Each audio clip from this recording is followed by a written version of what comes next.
believing that passion and shared purpose is enough to really protect a business. Joining those organizations and believing and sharing the same culture and values is great. And it's a key component of retention. It is. But I've actually learned that structure and clarity and alignment are just as critical at the heart of really being able to execute and grow within an organization or to execute the mission and vision of a business. You're listening to Home Care Hindsight, the podcast where we talk with home care leaders about the big mistakes they've made and the even bigger lessons they've learned along the way. I'm David Knack, head of sales here at Zengage, and I've built a career on the idea that we learn a whole lot more from our mistakes than from our successes, which is great because I've made a lot of mistakes. I've gotten to know some of the leaders in this industry who've built amazing businesses and are super well respected. So I thought it'd be fun, instead of asking them about the great things they've accomplished, to have them tell the story of one of the biggest mistakes that they've made and how that mistake changed their thinking and the way they run their business.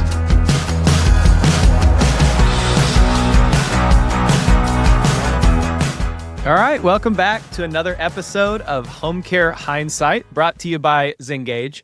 I am so excited to welcome Kristen Duell to the show. Kristen, thank you so much for being here. Thank you so much for staying on me to get on here. I know I had to chase down two guests really hard. I had to beg Victor, my CEO, to come on for like years. And then I had to chase you down for some reason. Do you not like my show or something? I love your show and I adore you. You're one of the best out there. You really are. I learned really quickly, though, not to say who I believe the best is or not, because you've been somebody that's really jumped down my throat about the number one and number two and number three podcast. So, I'm very, very territorial about my podcast. I think I'm the only home care podcast that should exist. Everybody else is bad. No, there's good stuff out there. We can name names. Bob Roth, he's called himself the number 3 podcast in home care. I've called myself the number 2. People ask me what the number 1 is. I say, I don't know. It's just not mine. So welcome. But what Miriam's doing is awesome and a friend of the show. If you go in the show on Spotify, Home Care Strategy Lab is a recommended podcast of this very show. So, Kristen, you're making fun of me, but I like all the stuff that's in home care. But I like doing this one. Thank you so much for coming on. For people who have not met you before, how would you introduce yourself? Well, I think I'd start with, I'm the founder and I'm the CEO of Momentum Healthcare and Technology Consulting, but I'm also the founder of Ideal for Healthcare, which is a nonprofit that I run as well. I've spent over 22 years in the healthcare industry, and most of that has been focused in on helping either providers or helping technology solutions and partners be able to grow, understand the marketplace, and be able to identify who are the strategic partners that they should be working with and that expansion. What I found that I'm really passionate about is, one, staying in this industry and helping folks within the healthcare and the care at home space understand all of the opportunities that are there to be able to serve and keep people in their home.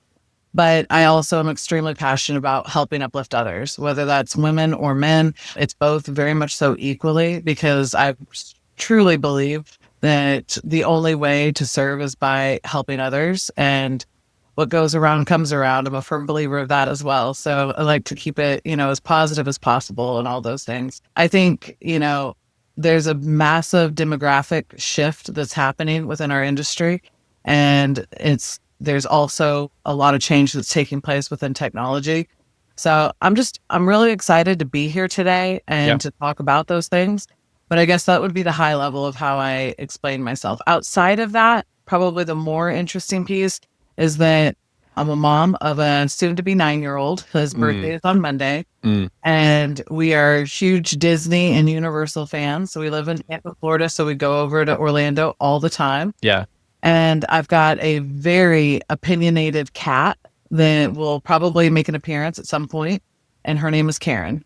Karen. What color is Karen? Karen is white. She's currently sleeping on her little rise over here. But she's white with some little gray splotches on her. I have an orange cat that he has an automatic feeder, and I worked at home back before remote work was cool in 2018, and I'd try to make it to 3 p.m. before feeding him, and he would be standing on my shoulders at 11 a.m. And so we have an automatic feeder now. He takes off, runs across the room, people are terrified when they see it for the first time. And it is like way, way cooler than he was back before it was a manual feeder of me. So let me ask you about this automatic feeder, because I've got one too. I just got it for her. Did you use your voice to call your cat when it's feeding time with it? Yes. My wife, Allie, her voice is the one on the thing. Yeah, so mine is too. And I have it set and it goes off at really early hours and whatnot. And I think it's starting to freak my husband out a little bit. I like too that you have like some travel baked into your role. Or into your role, your company that you own. So like your voice is always there, whether you're on the road or you're at home. That's fun. Yep. Okay. Hey, tell me a little bit about like founding Momentum and going from being like on the provider side, you've been on the technology side, like you've worked for a lot of the companies in this space. Tell me the inspiration behind Momentum, healthcare and technology consulting, and like, what do you hope is different about home care because of the work that you're doing with the clients that you're serving? Yeah. I'd love to say that this was a completely well thought out strategic idea. Yes. And that I have everything planned out and this was just a matter of execution. But that would be a complete lie. You could say that though. You could just lie to people on this show. I love though being so honest. I love to call myself an accidental entrepreneur because it's the truth. And I also found in our industry, the truth is what resonates the most. People can always count on that with me. But I got to the end of last year and I'm really proud of all of the work that I accomplished in my previous role and where I was at and from a corporate position and whatnot. But I got to the end of the year and there was some things I was really struggling with. And I realized that, I've always been one of those people that's coached others that said, if you're not happy and for so many days, I think there's a Steve Jobs quote about that, and you need to change something up. So I made the decision that I was going to put in my notice, and I did, and that I was going to leverage consulting as an opportunity. And maybe it would work out as a full-time, but honestly, I was going about it as like, it would give me the time to really be able to assess where I wanted to land rather than jump from one position to another position. Because in truth, I wanted to break a cycle of, just going from one place to another. I wanted to be strategic about what I did next.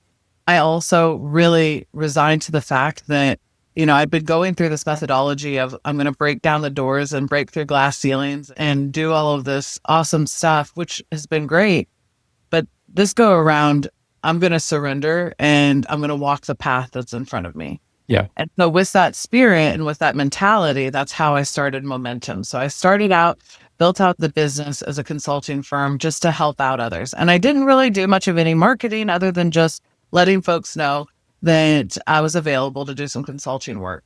Yeah. And about 6 months into it, I realized that I think it was a little less than that. I realized that I had something that was really a needed service from the perspective of having an unbiased somebody that doesn't own any technology or isn't owned by a technology company that has the depth of experience that could come in and help both from the provider, the technology, and also from a private equity perspective.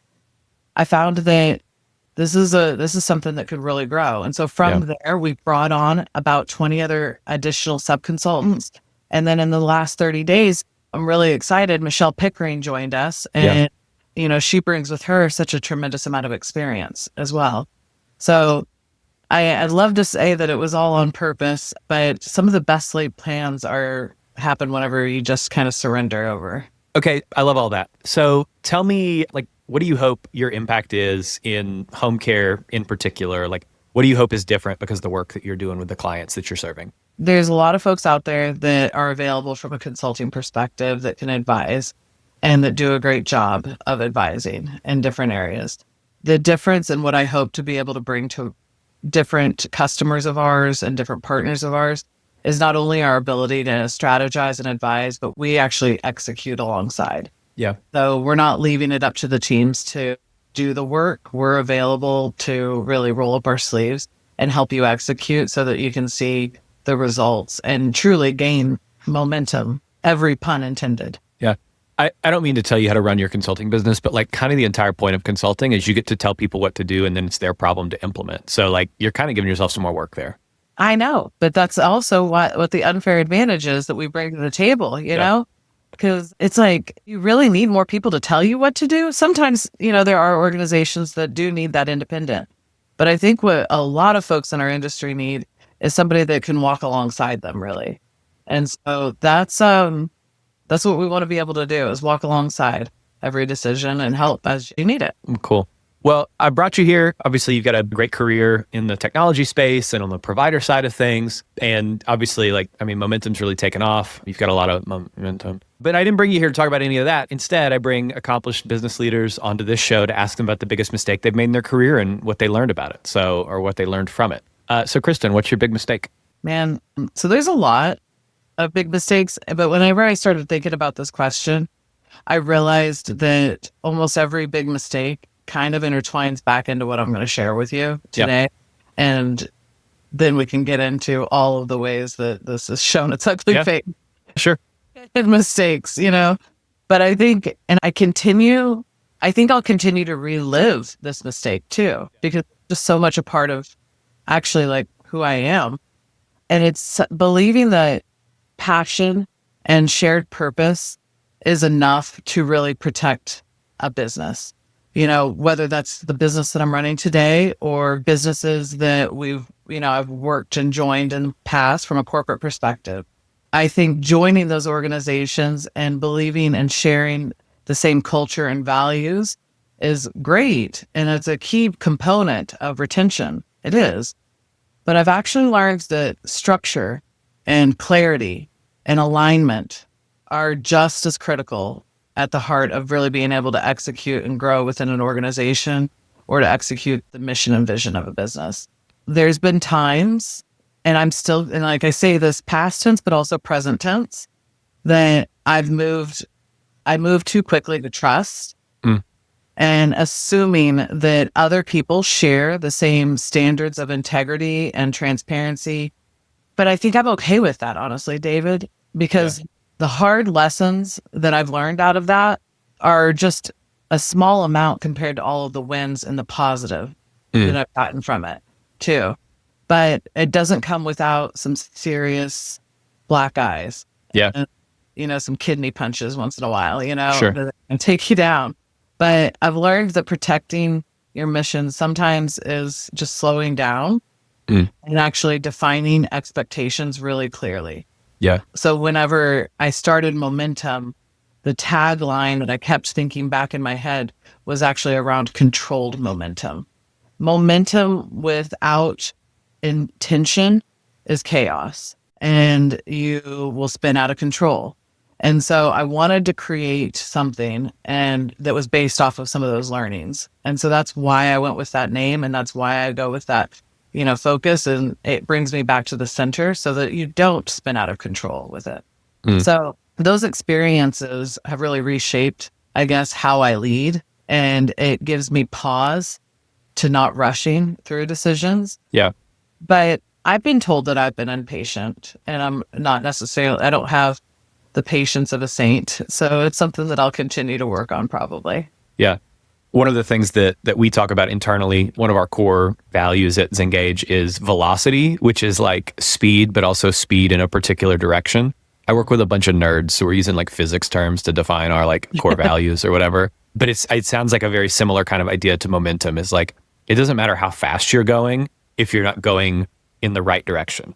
And it doesn't matter how fast you're going if you can't control. There's this was a throwback to driver's ed. Listeners will be like, I knew he was going to talk about driver's ed this week. My driver's ed teacher at the Agri Center in Memphis, when I was 16, talked about, he was a stunt guy, driver's ed instructor. So there you go. But he said, it's better to come into a corner slow and come out fast than come into a corner fast and come out dead. And I think there's a lot there that applies to business of sometimes we've got to slow down in order to make these corners properly, in order to make sure we're going in the right direction. And I think the kind of inherent risk with the idea of momentum, and we're just kind of exhausting a metaphor here, but it's like you can get out of control with momentum. Like it can get moving too fast and you can't stop it. And so I think that comes back to, as we're growing in our culture and we're adding team members and we're bringing on new personalities, I think there's this challenge of the heart and the dream isn't enough to keep the business on the right track anymore. And so I think that comes back to the structure and the clarity and the alignment that you talk about. And so how do you balance that, right? Because like nobody wants to come into this great big corporate structure that wants to come work with you and have like, 36 layers of management and decision making. Like people want to come in here and like break stuff and make big decisions and big bets and stuff. But also you all got to do that in the right direction. So how do you kind of balance like structure, rigidity with an organization that's rapidly changing and moving really fast? I think you interweave your culture with a good operating system and process that drives clarity, right? I think they're one in this, like you weave them together so that at the end of the day, where one begins and the other one starts, you don't really know. They just mesh together like a really good DJ track, of songs, just going through. And when I say operating systems, I mean like, there's a million different ones out there. You can take variations of like EOS or 4 disciplines of execution or, like strategic imperative. There's so many different ones. And I think it boils down to how do you drive strong communication within your organization that's not just a fluffy talk, but really truly executing on it and letting people, do what you brought them on to do. Walk me through the last like hard decision or kind of like lack of organizational alignment that you saw in your business and what the steps were that you took to like resolve that challenge. I think it really boils down to just having really direct conversations with folks, on what's important to them and what's important to the business. Yeah. I've got a real clear focus on the growth objectives that as an organization we have. And I'm really excited. I can't say I've achieved it yet, but I'm really close to being able to achieve a record number this year of booking. That means people that we've helped serve and take care of. And so in my mind, our goal is like a North Star of that.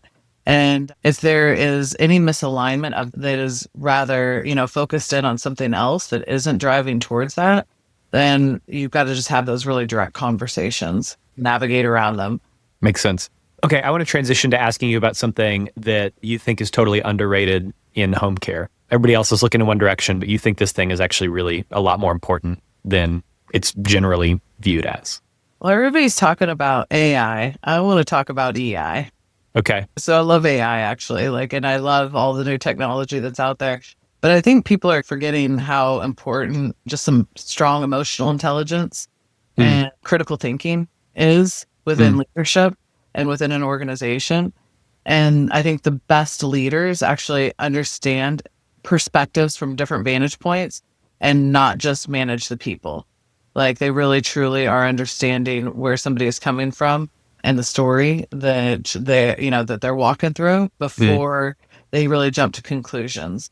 It was something, I think it was somebody that I used to work with at a home care pulse back in the day. Yeah. That before you react to something, try to you understand where somebody's coming from. And that was the ethos from the top down, rather than letting people get combative about challenges, really being able to talk through it. And I thought that was it was one of the things that I really loved about that organization and the leadership there. Yeah.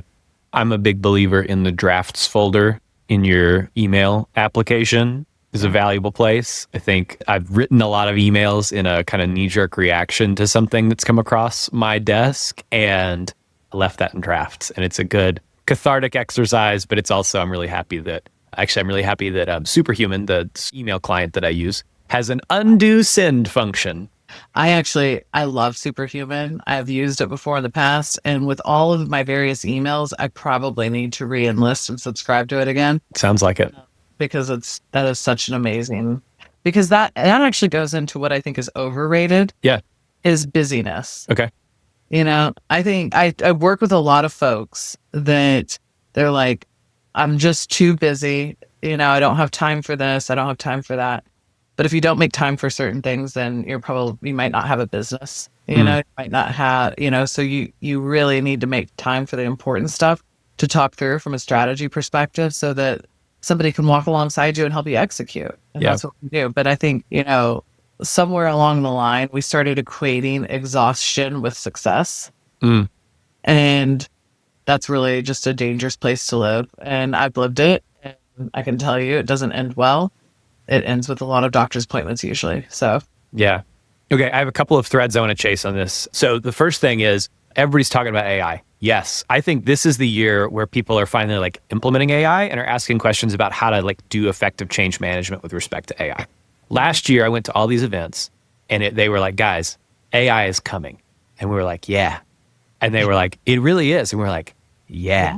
And then this year, and obviously there were some ways that people were implementing AI in their business previous to this year, but this year feels like the time where people are like legitimately bringing solutions to market that can make an impact on businesses. One of the things that I think is really interesting, and I want to get your perspective on, is it feels to me like venture capital is finally paying some attention to home care.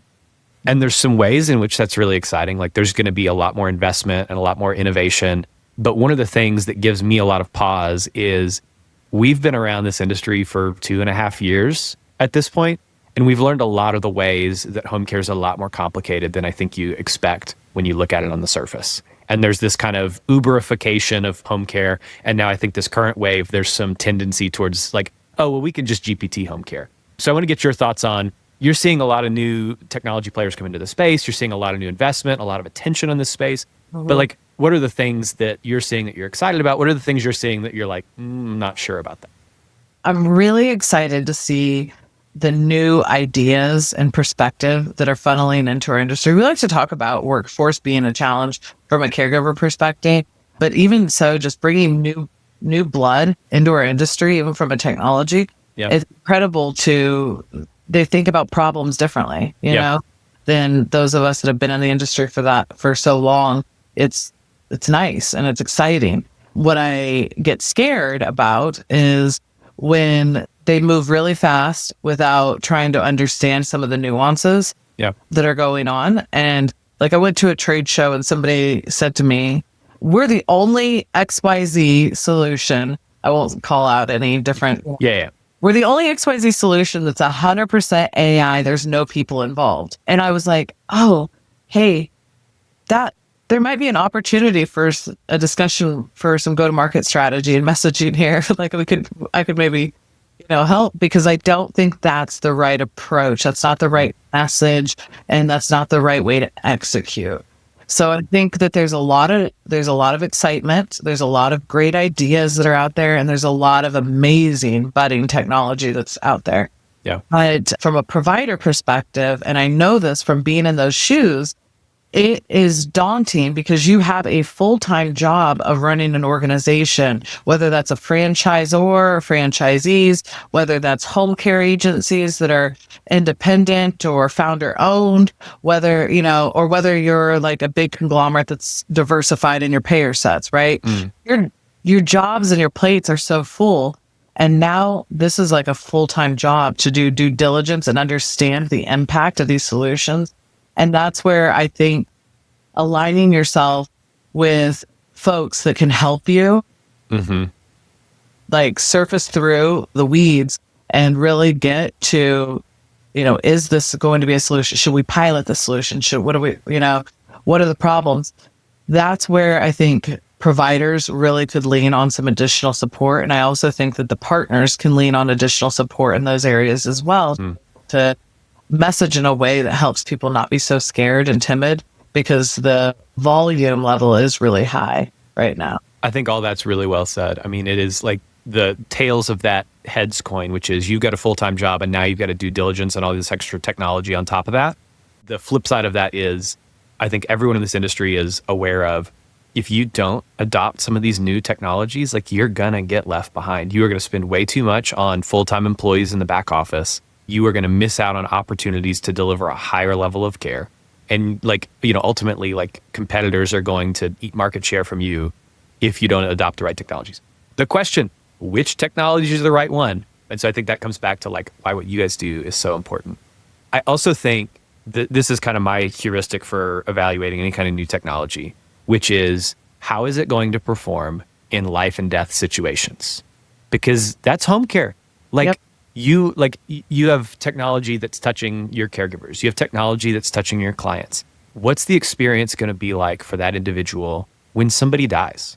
You have a caregiver call at 3:00 in the morning and they're freaking out because their client who was on hospice has just passed away. And it's the first time they've ever been in the room with a dead body. Like that kind of stuff happens in this business all the time. And so I think that's one of the things that gives me the most pause is I'm super excited about all the attention that home care is getting. It is overdue. But I think one of the things that we always try to do is to approach our clients, our stakeholders with a lot of humility because they've been in this business for, 10 times as long as we have in many cases. And they know stuff about home care that is magic and that you can only know if you've been through all of the different cycles. And so whatever we can do to learn from them and solve their problems, but in a way that takes into account, like, this is a life or death business. Yeah. One of the things that I've been working on is helping providers. I'm building this framework out, and it's a change management framework that providers can leverage for AI, but it also has in it built in these types of questions of like the problem that you're trying to solve and thinking through the workflow and the impact to the people, your clients, your caregivers. So like if you were to deploy a technology that was answering the phones for you or communicating, what happens in like exactly the situation that you just said?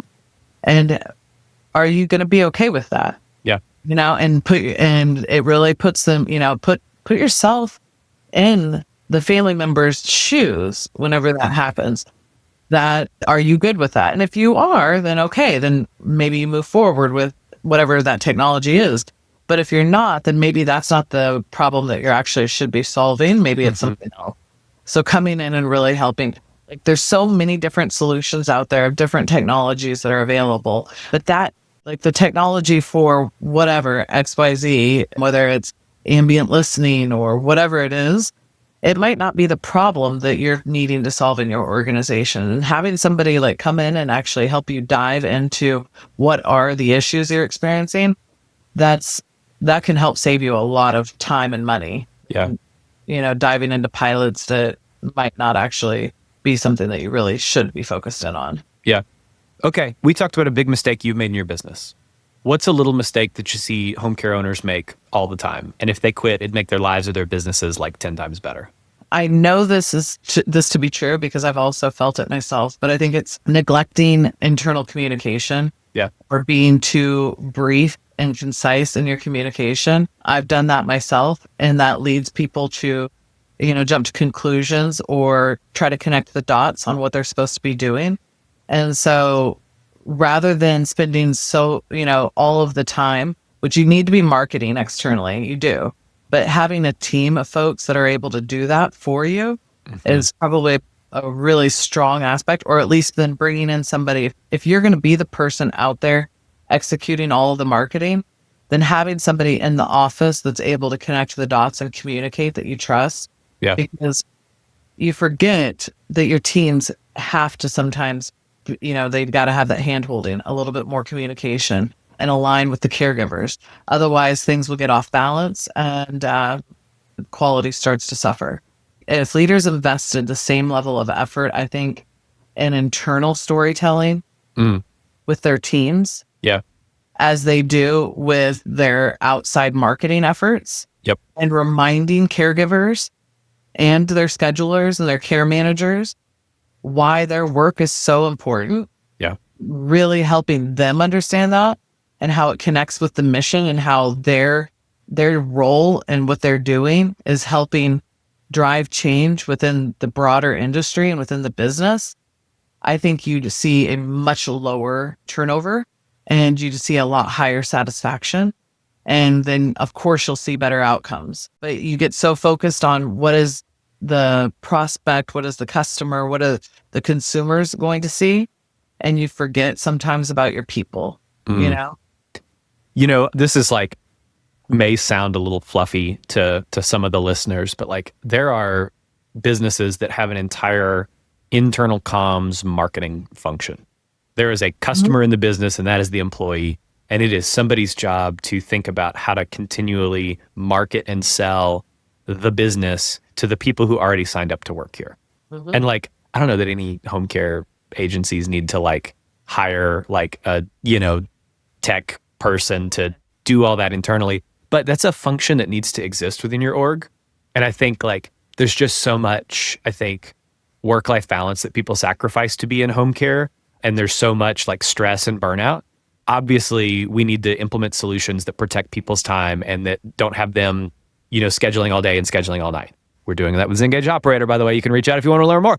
Oh boy, it's sponsored commercial. But I think there's also a way to fill people's bucket back up with respect to connecting people back to the why and the mission and celebrating the impact that we're having. One of my favorite clients on the Zengage Perform, our engagement tool, is constantly shouting out caregivers who get mentioned in 5-star Google reviews by name. And I'm seeing all the time that they are getting those kinds of Google reviews, which obviously move the business forward in a very meaningful way. But also they're celebrating that internally, which of course means they get more of those, and that's good for the business. But it's also a way to celebrate, like, look at the great caregivers who work here. Look at the real impact that you're having on your clients and their families.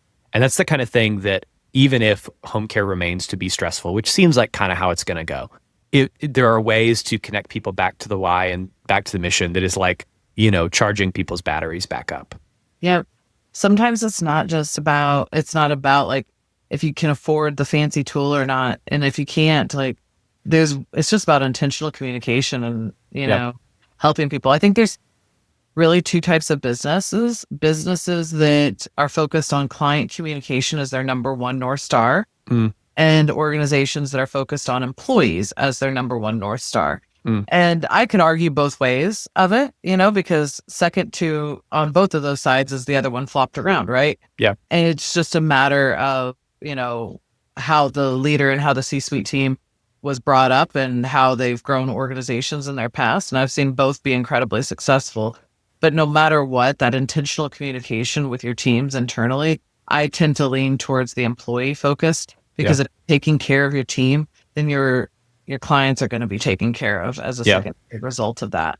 So for me, I tend to lean that direction, but I've seen some other organizations go the other way, but they've also still really, it's not that they weren't focused in on client communication or caregiver communication as well. I think there's a balance. I mean, whichever way you land, right? It is, let's take, for example, you want to be, very radically customer centric in the way that you approach everything in the business. The client is the most important stakeholder. I don't know that that's the right call, but if you do that, there is a way to build a really strong employee culture where you celebrate all the time the contributions of your employees that help with that North Star of, we are a radically customer centric organization.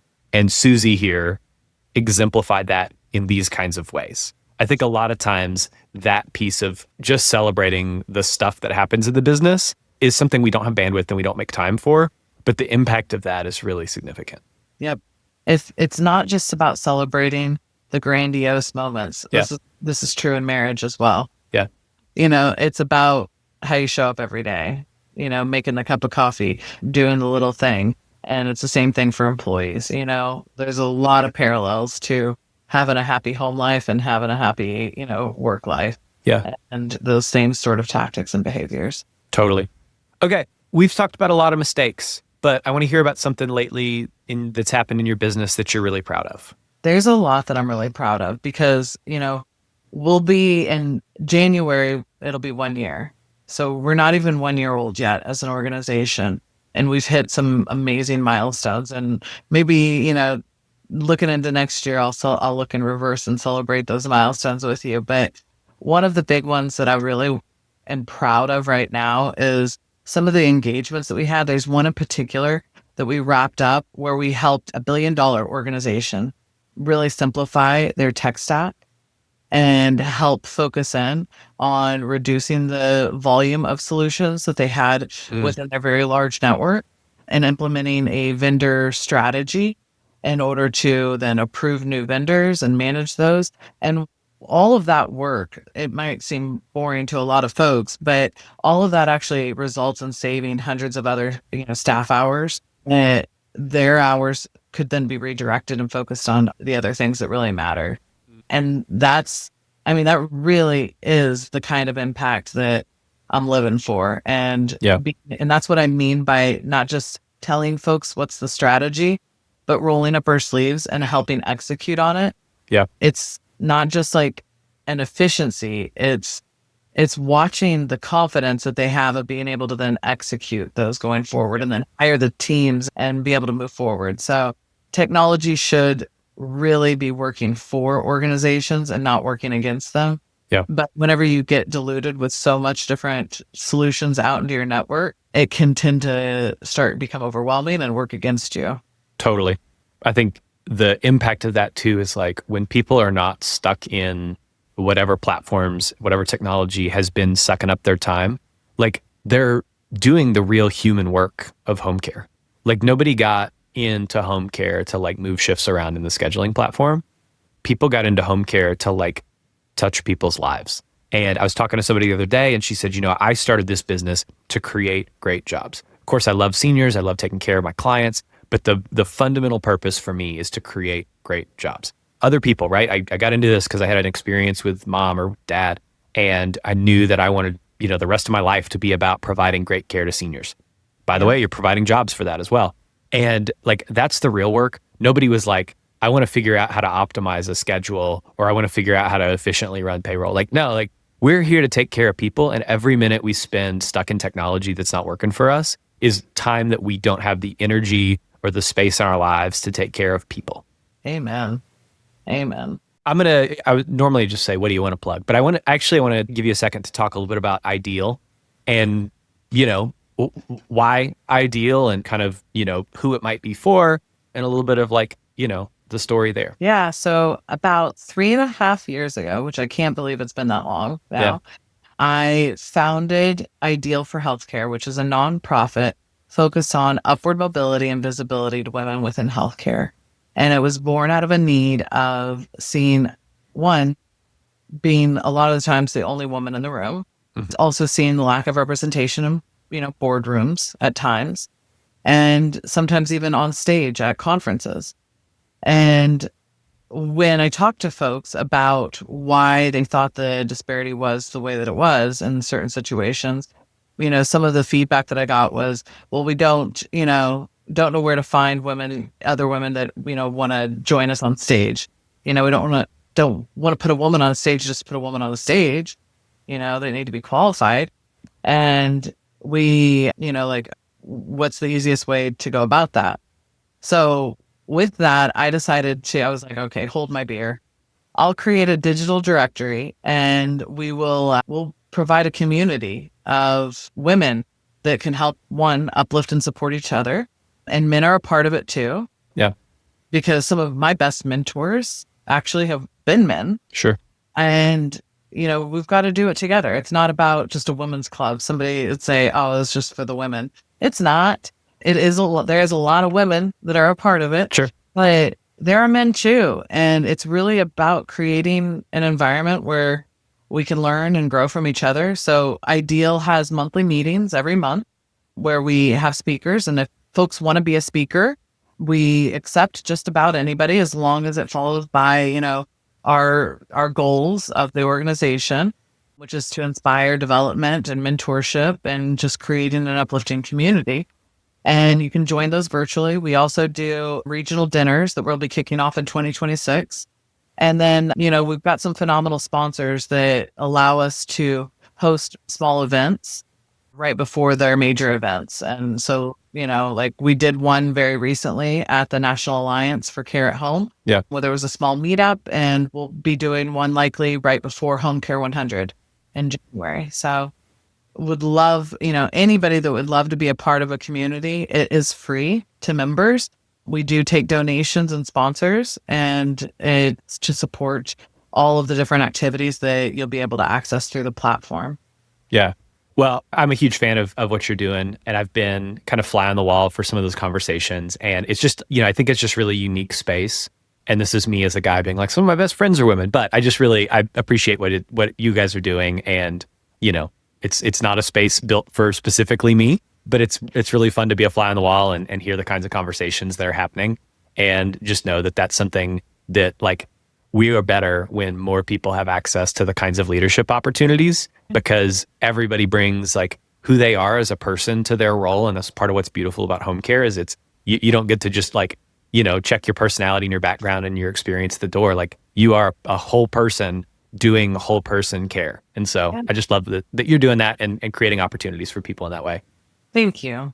Anything else you want to plug? I just like stole your opportunity to plug something. No, it's okay. Like that's one of the, I am equally as passionate about, I run 2 organizations and I'm passionate equally about both, and I just say to other folks that, if you're interested in learning more from a, momentum's perspective or ideals, don't hesitate to reach out because they both, could have a role within your organization and being able to help support initiatives and help your people grow. Yeah.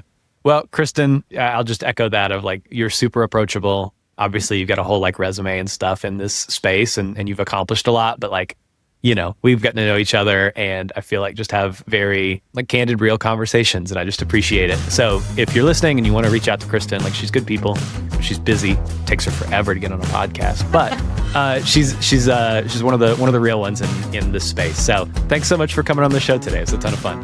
Thanks, David. Thank you for having me.